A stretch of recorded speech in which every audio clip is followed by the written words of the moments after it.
Здравствуйте, мои дорогие! Сегодня я прочту вам стих, который называется «Синий ветер».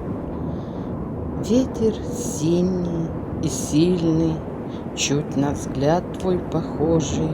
Ветер синий и сильный, хитроватый и ложный. Ветер робкий и грозный, ветер рвется в окошко. Ветер хлещет, как розгой, дверь скребется он кошкой.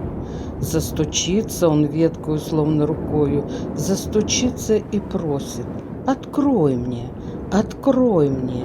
И не верится, гордый и смелый какой он. А пришел ко мне, просит покоя, покоя, безмятежный и вольный. Ветер просит покоя, не пойму я, какой он. Ну, какой же, какой он?